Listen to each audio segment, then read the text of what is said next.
Have you ever stopped to think about what really happens when a police car disappears without a trace? We're not talking about a simple delay or a communication error, but a recorded, documented occurrence that still intrigues investigators and veteran police officers. Imagine this. It's nighttime in New York, the city that never sleeps, but which hides secrets even more disturbing than its chaotic routine. The streets are bustling, the constant rumble of underground trains echoes in the background, when suddenly the NYPD's central radio receives an urgent call for backup. A chase is underway inside the subway tunnels, and every second counts. Tension mounts at the headquarters. Rapid orders are issued, protocols are activated, and Vehicle 48I is assigned to provide cover. Two experienced officers, accustomed to dealing with high-risk situations, turn on their sirens and advance through the city streets toward the subway entrance. To those watching the scene, everything seems as expected. Another nighttime mission amid urban chaos. But it's at this moment that the narrative takes a disturbing turn. Minutes later, when another police team approaches the area for reinforcement, they find Patrol Car 48 parked on a side street. The doors are closed, the emergency lights flash silently, and from the outside nothing appears amiss. But as they approach, the officers notice a detail that completely changes the course of the investigation. There is no sign of the drivers. The two officers have simply disappeared. No sign of a struggle, no gunshots, no traces to indicate where they went. The car is intact, but what sends chills down the spines of the officers is the patrol car's radio, still active, transmitting sounds that make no sense. No instructions from the station, nor the voices of teammates come from the loudspeaker. What can be heard are murmurs, unfamiliar voices, fragmented sentences that don't belong to any of the officers assigned that night. The atmosphere changes. What should have been just another police incident turns into something that defies logic, putting everyone present on alert and in fear. Think for a moment. What would you do in these officers' shoes if upon opening the door of a still-running patrol car, you found only the echo of strange voices calling names that shouldn't be spoken? This detail alone would be enough to freeze even the most seasoned officer. And it's precisely this point that makes the story of Patrol Car 48 so disturbing. We're talking about New York, one of the most heavily monitored and policed urban centers in the world, the scene of thousands of police operations, NYPD, and yet an entire patrol disappeared as if it had been swallowed by the city's own underground. As you follow this account, try to imagine the tension of those minutes. The siren still echoing in the memories of the area's residents, the suffocating darkness of the subway tunnels, the radio transmitting sounds that didn't fit any police protocol. This isn't just a missing person case, it's an unexpected call, an event that blends action, mystery, and psychological terror capable of shaking even the coldest hearts. And perhaps that's precisely why this incident was so closely guarded behind the scenes at the NYPD. A story that doesn't fit into official reports, but circulates as a whisper among those who dare to remember. After all, how to explain a parked, intact, but driverless police car? How to justify voices on the radio that no one could identify? These are the questions that opened an unanswered investigation, and that to this day torment those who encountered the case of Police Car 48. And it is precisely here that we begin to descend into the dark corridors of the New York subway, where each step may reveal something that should never have been heard. And perhaps, as you listen to this story, a question has already begun to pound in your mind. What would you feel if you were in that scene? If you were the one who found the abandoned police car with the radio still transmitting voices that shouldn't exist? Everyone reacts differently to this kind of story. Some feel curiosity, others describe an immediate chill, as if something were watching them in the dark. That's why I want to hear from you. Leave a comment below about what's been on your mind so far, what your first reaction was when you imagined this scenario. Your opinion, your experience, and even your feelings help. Bring this investigation to life, because every detail you share builds this mysterious journey with me. And if this story has touched you, if it ever made your heart race or your breath catch, please leave a like right now. It may seem like a simple gesture, but it's that click that shows you're on the other side, following every detail and helping me continue to bring you stories as intense as this one. And of course, if you're not yet part of our community, now's the time to subscribe to the channel. Conflict Route. It's not just about following upcoming stories, but about being part of a journey of mysteries and police incidents that few people have the courage to explore. When you sign up, you show that you want to continue this journey, that you want to be among those who don't settle for the official version of things. And each new subscription strengthens this space, empowering us to delve even deeper into the dark archives that most would rather forget. So, comment, like, subscribe, not just to support the channel, but because you become part of this enigma. And believe me, there's still much to be revealed, because the story of Police Car 48 doesn't end on the radio. It just begins there, the moment the silence of the New York tunnels is shattered by voices that should never have been heard. New York City tunnels have always carried a dense, almost suffocating atmosphere. Anyone who's descended into the older platforms knows what I'm talking about. The air is heavy, the metallic sound of the tracks reverberates like a constant whisper, and in some spots, the dim lighting seems more like an invitation to the unknown than a safety feature. When the NYPD's backup team, made up of officers from the ESU, the Emergency Services Unit, was ordered to investigate, it didn't take long to realize this was no ordinary operation. The feeling was that each step brought them closer to something out of the blue, something that couldn't be explained by training or protocol alone. As they advanced through the corridors, the first thing that caught their attention was the strange instability of the radios. The sound, which should have been clear and direct, began to mix with static, as if there were an invisible layer between them and the surface.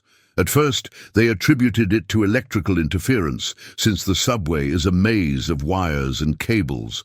But as they descended, the distortion took on a different tone. They were no longer hissing, but voices. Voices that belonged to no one they knew. Voices that seemed to override the official broadcasts. Some repeated incoherent orders, others, in a low, drawling tone, pronounced names. And most disturbingly, they were the names of the police officers themselves. The psychological pressure became unbearable. ESU's military training gave each agent the composure needed to face armed threats, rescues, and even terrorist situations. But nothing prepared them for hearing their name echoing on a supposedly closed radio coming from a place where there was no response. The impact of this was devastating to the mentality of any professional. Can you imagine the weight of being on a mission, armed to the teeth, and yet feeling completely exposed, as if something invisible knew exactly who you were, where you were, and what you were thinking? As they moved deeper, the scene became even more hostile. The tunnel walls bore marks of damp, ancient stains that looked like scars from a forgotten space. The flickering light from a few lamps created the illusion of movement, as if shadows were walking alongside them. Every sound was magnified: the dripping of water, the scuff of boots against cement, the distant rumble of a train passing on another track. But among these ordinary sounds, there was something different, as if a presence were trying to manifest itself in the gaps of silence. One of the officers later reported that, at one point, he felt like he heard breathing very close by, as if someone were right behind him. Turning quickly, he found only emptiness, but the radio on his belt recorded a low, muffled sound, almost like a sigh. Details like these didn't make it into the official reports, but were mentioned in behind-the-scenes conversations. And it's precisely these hidden fragments that reveal a truth many prefer to ignore. Some operations aren't just fights against criminals, but journeys against the unexplainable. With every minute spent inside the subway, it became clearer that the mission wasn't just to locate Police Car 48 or understand what had happened to its occupants. What was at stake was the officers' very sanity. Many of them, accustomed to life or death situations, confessed to feeling a different kind of fear in that underground. It wasn't fear of gunfire, ambush, or tactical failure. It was a primal, almost instinctive fear, as if their own bodies were trying to warn them they were in forbidden territory. This contrast between rational preparation and irrational terror is what makes the story so disturbing. It's not just about disappearances, but a silent revelation that there are forces behind the scenes beyond human control. Forces that test the endurance, mentality, and perception of those who dare cross their path. It's as if each step taken through the forgotten corridors is also a descent into oneself, an inner transformation in which courage blends with despair and the line between reality and hallucination blurs. And the most disturbing thing was that, as they advanced, the feeling wasn't of approaching an answer, but of something larger, something that didn't want to be found, and that somehow was already in control of the situation. The radios continued to transmit fragments, and the agents, even as they tried to maintain discipline, knew that something underground didn't fit any known logic. This is the hidden truth that the Police Car 48 case began to reveal. It wasn't just about two missing police officers, but a journey into the very limits of the human mind, an experience that shook the way many of those men viewed the boundary between the physical world and what lies beyond. Now I want to extend a simple invitation to you. Write just one word in the comments: basement. I want to see how many of you feel that this atmosphere of dark corridors and inexplicable voices has captured your imagination. Because believe me, this descent is just beginning. While the ESU team advanced, underground, another battle was taking place far from the tunnels. Behind the scenes at NYPD headquarters, the pressure was intense and growing by the minute. The disappearance of Police Car 48 wasn't just an operational failure. It was a threat to the image of one of the most respected police forces in the United States. And to make matters worse, the case wasn't exactly unprecedented. In internal meetings, old documents were brought to light, reports shelved and nearly erased from institutional memory. Similar disappearances had occurred on decommissioned subway lines, in abandoned passageways that most people didn't even know existed. But each time, the decision had been the same: silence. This pattern reveals a lot about how power structures operate in high-risk situations. The priority is often not to find the hidden truth or expose the real danger, but to control the narrative and shape public perception. After all, admitting that trained police officers can simply disappear in the middle of New York would have a devastating impact on public trust. And perhaps that's where the most disturbing part lies. What's not told, what's deliberately hidden, carries even greater weight than the costumes themselves. Inside the command rooms, the atmosphere was one of absolute tension. High-ranking officers discussed in hushed tones, trying to decide what would or wouldn't be officially recorded. Every word could signal the beginning of a crisis, and every decision weighed not only on the corporation, but on entire families. Because, while documents were being written and erased, there were wives, children, and parents awaiting news of the missing. Ordinary people, flesh and blood, who saw their loved ones leave home for work and, suddenly, were swallowed by silence. This contrast between public and private is brutal. On one side, cold reports, strategic communications, the attempt to maintain a semblance of control. On the other, tears, unanswered phone calls, the emptiness of not knowing if anyone will return. It is in this clash that the story gains an almost unbearable force. Because, when we talk about police operations, we often forget that behind every uniform lies someone who also feels fear, who also has dreams, who can also be destroyed by the unknown. In the corridors of the headquarters, some veteran officers ventured to share old stories, as if they could no longer bear to carry a secret alone. They recounted operations in which radios picked up voices without origin, cases in which officers disappeared without a trace, stories that never reached the press. One of them even said that he once heard his own name called during an underground raid, and that the sensation was so real he thought a colleague was behind him, but there was no one.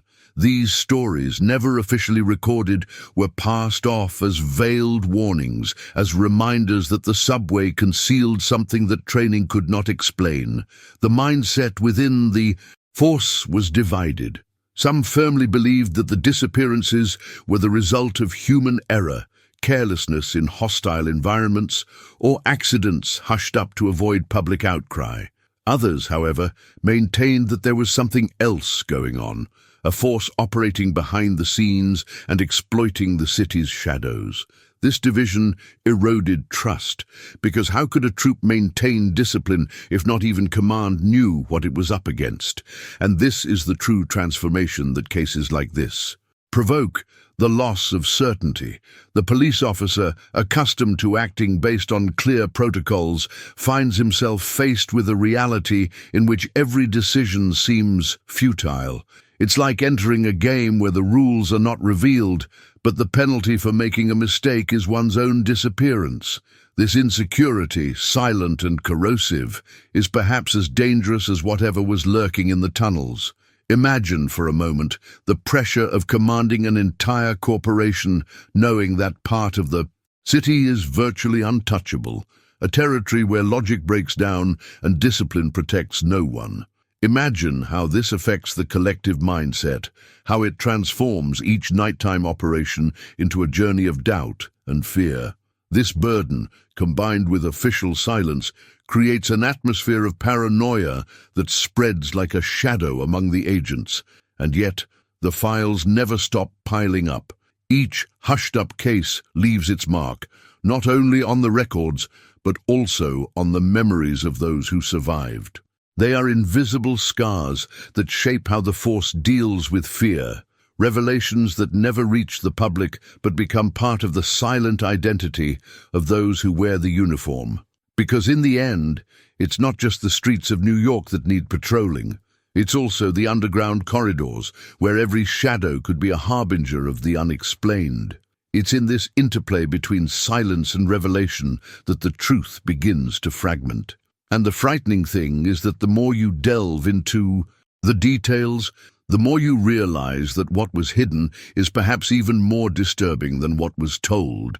Because if there were indeed other disappearances, if the radios indeed picked up voices that shouldn't have been, then Police Car 48 wasn't an isolated case. It was merely confirmation of a pattern that many insisted on ignoring. And perhaps that's precisely why the story has survived in whispers, told only behind the scenes. Not as an official record, but as a warning that resonates to this day, and that, instead of answers, leaves only more questions.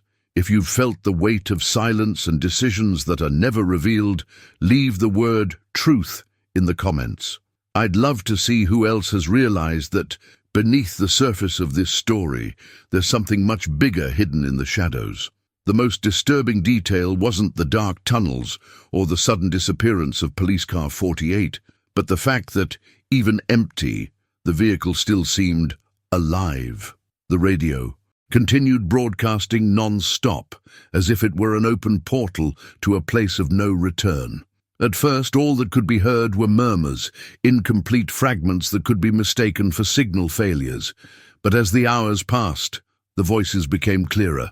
They formed disjointed sentences, mixing pleas for help, words spoken in an urgent tone, followed by sounds reminiscent of muffled screams, as if someone had been interrupted mid-sentence by invisible hands. This strangeness was noted by the officers who took turns surrounding the vehicle, as if each one wanted to prove to themselves that they weren't going crazy. The NYPD's technical team was immediately called in to try to trace the frequency's origin. Standard procedure, would be to identify the transmission base, cross-reference signals, and locate any devices that might be emitting interference. But the result was even more disturbing. There was no transmission coming from above ground, no external contact point. The signals were being emitted from deep underground, from areas of the subway that had never been open to the public. Locations recorded only on old city maps, corridors closed off since the 1930s, where there should have been nothing but concrete, dust, and rust. This discovery left everyone speechless. The impact was not only technical, but psychological, because if the voices weren't coming from the surface, it meant something was active, present, hidden in forgotten regions beneath New York. And, furthermore, how could two voices be transmitting alternately if officially no police officer remained alive or present at that point? This question was repeated countless times behind the scenes, like an echo no one could silence. A curious detail reported by the technicians was that the frequency seemed to adapt to the environment. At times, the voice seemed closer, as if it were inside the patrol car itself, while at others it sounded distant, echoing like a call coming from endless tunnels. This oscillation caused discomfort even to the most skeptical, because it gave the sensation of intelligence behind it, as if the voices knew when they were being heard. It was almost like a psychological game, a test of mental endurance that pushed the agents to the brink of collapse. Behind the scenes, discussions intensified. Some argued that it was external manipulation, possibly a sophisticated ambush, the result of a group familiar with the city's underground labyrinths. Others, however, couldn't explain the details. The calls for help, for example, were accompanied by personal terms, phrases that made sense only to the missing officers, as if someone had access to their memories. This revelation opened the door to even more disturbing theories. What if what was being transmitted wasn't just interference, but fragments of the very consciousness of those who disappeared? The mentality of those involved was slowly eroded. Each new report seemed closer to a hidden truth, but at the same time, further from a rational explanation. The transformation was visible. Police officers accustomed to acting firmly now hesitated, suspicious of every noise, as if the city itself had become an invisible enemy.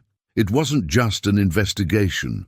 It was a journey of emotional exhaustion that exposed deep-seated weaknesses to the point that many officers resigned before the operation was even concluded. The reports kept coming in. One technician claimed that at one point, the voices began, repeating entire sentences that had already been spoken inside the control room hours earlier, as if something had recorded every word and was playing it back. Another swore he heard his own last name called over the radio, even though he wasn't near the patrol car. This mixture of coincidence and impossibility heightened the feeling that there was something conscious on the other end of the frequency, something that fed on the listener's attention. Amid this suffocating atmosphere, difficult decisions had to be made. Should I continue listening to the signals or shut everything down and simply report it as a technical failure? Should I investigate the abandoned subway corridors or remain silent and protect the corporation from a potential scandal? Each choice carried enormous weight, and any misstep could mean putting more lives at risk. This crossroads demonstrated how, in certain situations, courage or training are not enough. One must face what cannot be explained and decide how far one is willing to go to find answers.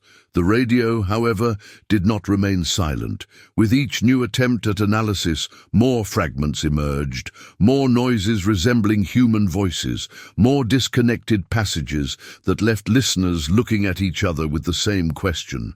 Was there still a chance of finding the missing? Or were they merely hearing echoes of something already lost forever?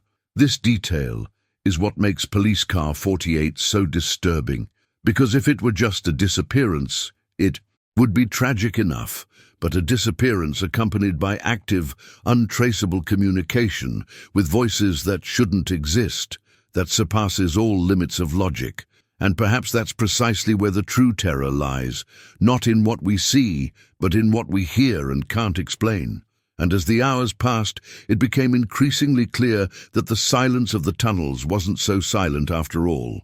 There was something behind the transmissions, something that insisted on manifesting itself, and that, perhaps, he never intended to let be discovered. If you've made it this far, write the phrase, "The radio never shuts up," in the comments. I'd love to hear from anyone else who's felt the chill of imagining voices echoing from a place that should be completely empty. Boots echoed heavily on the concrete, each step of the elite team like a racing heartbeat.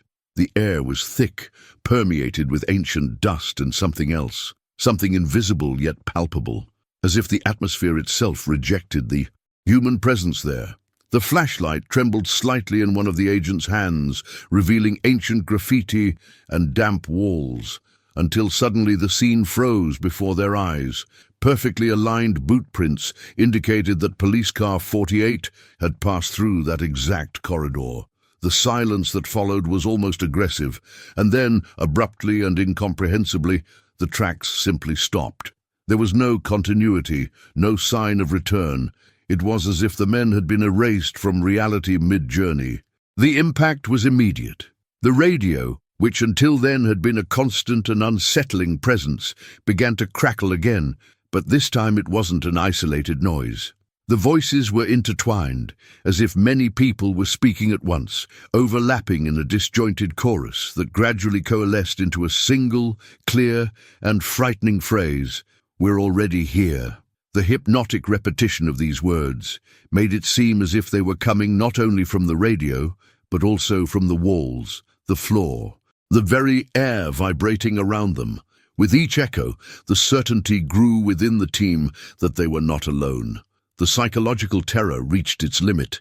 This was no longer just a missing person case. It wasn't just a botched operation. What was manifesting there seemed to belong to another level of existence, something that crossed the line between the physical and the immaterial. It was as if those voices weren't simply speaking, but declaring dominance, as if revealing that the terrain has already been taken, that there is no possibility of escape. And at that moment, an almost imperceptible detail caught everyone's attention. The temperature dropped sharply.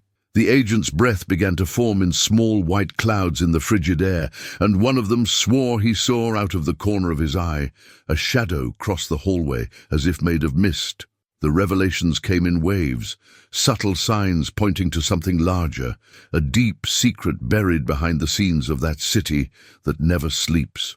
This was the point at which each officer's mindset began to shift. It was no longer about following orders or following protocol. It was about facing the impact of realizing that logic, the rules of the world, had just shattered before their eyes. And this shattering brought with it a nagging question. If something like this could happen without anyone ever knowing, what else might be hidden behind the subway walls, in the city's forgotten foundations? The decisions became increasingly difficult. To advance meant delving into territory where hidden truth no longer obeyed the boundaries of reason. To retreat meant admitting that indeed there were forces capable of silencing entire lives without a trace. A dilemma that was not only strategic but existential, because encountering the inexplicable always changes the way we see the world. And it's curious how in these situations the human mind searches for patterns, tries to grasp at something that makes sense. But there, every attempt to fit logic together fell apart in seconds. It was like trying to hold smoke in your hands.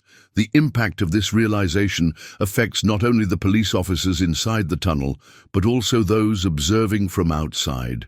The spectator feels the discomfort, the vulnerability of realizing that not even solid structures like the police, trained to deal with danger, are prepared to face something that escapes reality. And here's where everything takes on another layer. When a multiple voice declares, "We are already here," it's not just a phrase. It's a warning, a revelation that changes the way we view the situation. Because it's not something coming from outside. It's not an approaching threat. It's a presence that has already taken hold, infiltrated the basement, the dark corridors, and perhaps even the most intimate fears of each agent. This kind of psychological impact is devastating because it eliminates the hope of time, of reaction, of defense. The fight is no longer about preventing, but about enduring the inevitable. And yet, there's something fascinating about it, because when the inexplicable reveals itself so directly, we're forced to acknowledge that there are layers of reality we'd rather ignore. And when these layers open before us, the true journey begins, confronting what we never wanted to see. Now, as we continue to advance this story, I want to propose something to you. Write a single, simple, yet symbolic sentence in the comments. They are already here. I want to see who truly felt the weight of this moment and who understood the impact of this revelation. This will show not only that you've followed this far, but that you've also embarked on this psychological dive along with the story. And from that point on, as we delve deeper into this labyrinth of voices, shadows, and endless corridors, new pieces begin to fall into place, bringing to light revelations that until then seemed impossible to imagine. The silence that followed that final broadcast was never just an absence of sound. For those involved, it was almost a physical, suffocating presence that seemed to stick to the skin and press on the chest. Teams who closely followed the investigation, even years later, described this feeling as something that never left them alone. It wasn't simply the weight of an unsolved case, but rather the feeling that they had stumbled upon a hidden truth, greater than they could bear. Officially, it was all reduced to a simple technical error, recorded in dry, cold reports as a miscommunication. But for those who were there was nothing simple about it. The transformation this episode brought about in the mindset of many police officers was profound. Men and women trained to deal with urban chaos began to question whether they truly knew the inner workings of the city they patrolled. Amidst illuminated skyscrapers, where decisions are made daily without most knowing their true impact, there were dark corridors that held a buried history. Police Car 48 became a symbol of this clash between the surface and the underground, between the official truth and the uncomfortable revelation that few dared to acknowledge. It was as if, in investigating that disappearance, they had not merely followed physical footprints, but crossed an invisible boundary, entering a dimension where human logic no longer applied. The accounts of retired police officers, when they gather in private conversations, still carry an energy that mixes fear and fascination. Some describe voices they continued to hear weeks later, as if the radio had permanently marked them. Others claim they began noticing small lapses in time, as if minutes simply disappeared from the clock without them noticing. There are even those who swear that at certain moments while walking alone, they heard footsteps accompanying them, even though no one was there. These are stories that would hardly find their way into official records, but which, behind the scenes, circulate as unspoken truths. This insistence on silencing the episode seems to have, paradoxically, given it even more power. The more one tries to erase an event, the more it takes on the appearance of a legend. And Police Car 48 is no longer just a missing vehicle. It has become a symbol of everything we prefer not to look at head-on. Every detail suppressed in the report, every political decision made to close the case, ultimately contributed to the construction of a myth that, even without concrete explanations, continues to impact those who come into contact with the story. And here comes an important point. Silence, when imposed, has the power to drive one mad. It's not the natural silence that soothes, but rather the forced silence, which carries within it a constant tension. Police officers who retired, vowing never to descend into the tunnels again, say that this silence was the true enemy. It seemed to have a life of its own, infiltrating one's thoughts, forcing each person to mentally relive the sounds recorded on the radio, the multiple voices, the cries for help, the unison chorus saying, "We're already here." It was an echo impossible to erase, as if with each attempt to forget, it returned even stronger, reaffirming its presence. This case shows us that danger isn't always limited to what's visible. Often the most profound impact comes from what remains hidden, from what can't be translated into clear words. It's a journey of confrontation between rationality and the inexplicable, between the need to move forward and the weight of revelations that have no place in the ordinary world. Every detail overlooked in official reports seems like a calculated decision to maintain order, but it's also a choice that condemns everyone to live with questions that will never be answered. And perhaps it's precisely this lack of answers that fuels the fascination. Because when something is explained, it becomes part of everyday life, losing its mystery. But when there's no explanation, the human imagination fills in the gaps, often in ways far more disturbing than reality could be. Police Car 48 remains in this limbo between recorded history and the legend told behind the scenes, a blind spot in the city that to this day bears the weight of a revelation that never came to light. Now, if there's one thing this narrative makes clear, it's that we're not just facing a physical disappearance, but a symbolic one that touches on the essence of what it means to believe in something that defies logic. Perhaps that's why so many still feel chills just thinking about going through certain tunnels, because it's not just a fear of the dark, but a fear of what silence can carry within itself. And if that silence truly drives one mad, then whoever heard those voices was condemned to carry that burden for the rest of their lives. If you've made it this far, I want to propose something simple. Write the phrase, "Silence speaks," in the comments, and tell me what this story evoked in you. It's a way to record your perspective on this enigma, and also to transform this space into a meeting point for those seeking to understand what truly hides behind Police Car 48. And as we reflect on this silence that cannot be erased, there are still deeper layers to explore, details that continue to reveal themselves as if they were just waiting for the right moment to come to light. After all this, if you've made it this far with me, you've already realized that stories like this aren't just archival accounts, but fragments of a hidden truth that escapes official records and continues to resonate in our collective minds. It's precisely by delving deep into these behind-the-scenes details that this space exists, to bring you details that would be difficult to reveal elsewhere. So, if this type of content resonates with you and sparks that inexhaustible curiosity, it's worth subscribing to the channel, because this is where these revelations continue to unfold. And since you've watched it all the way through, leave a comment with the phrase, "The voices don't fade away."